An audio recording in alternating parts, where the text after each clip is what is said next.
I got a music business degree at USC, and here's everything you need to know about the music industry if you're an artist, singer, or songwriter to make sure you're making all your money. Number one is make sure you're signed up with a music distributor. This is basically a company like DistroKid, CD Baby, or TuneCore that takes your music and delivers it to DSPs like Spotify, Apple Music, and Amazon Music. This makes sure that when people stream your music on those sites, you're only getting paid by that distributor directly. After your music is live on these platforms, the next thing you want to do is make sure you're registering with a PRO, which stands for Performing Rights Organization.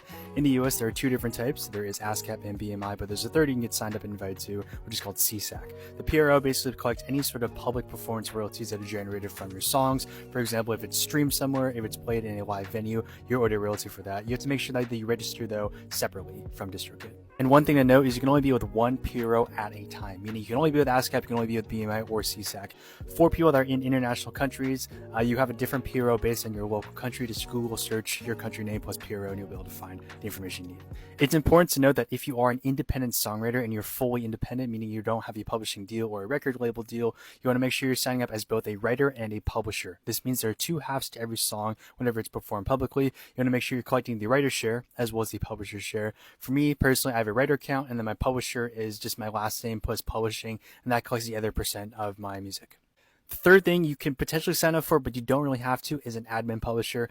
I've personally used Songtrust in the past. Other people have mentioned TuneCore Publishing is a great admin publisher, but you don't have to sign up with an admin publisher. This basically is a company that will allow you to kind of circumvent the PRO registration, make it a lot easier to register in foreign PROs for you in order to speed up your payments.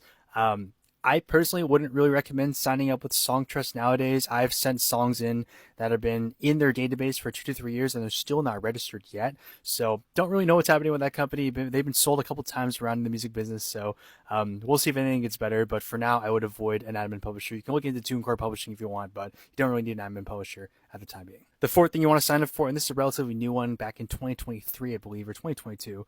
It's the MLC, which is the Mechanical Licensing Collective. These are basically ensuring that you're getting paid your mechanical royalties whenever your songs are streamed on places like Spotify, Apple Music, and Amazon. Before, you were not actually paid these royalties. Part of that was not actually being paid out at all. So this is a government-funded and mandated organization, and basically they ensure that, hey, if your song is streamed and played on Spotify, you're going to get paid a mechanical royalty for that play or for that download. So make sure that you're registering with the MLC as well if you can. And the fifth and final thing is Sound Exchange. Sound Exchange is responsible for the neighboring rights of radio digital royalties, meaning Pandora, SiriusXM, anything that is non-interactive, meaning you can't select which song is being played next. You're kind of at the mercy of whatever service is going to be playing the song for you. So Pandora is the main one, SiriusXM is another one, but you want to make sure that your songs are all registered here. It is very important to keep in mind that if you are not the original artist on these tracks, you can't actually register this for your songs. You need to make sure that you send in a letter of direction in order to make sure that your payments are getting sent in directly to you.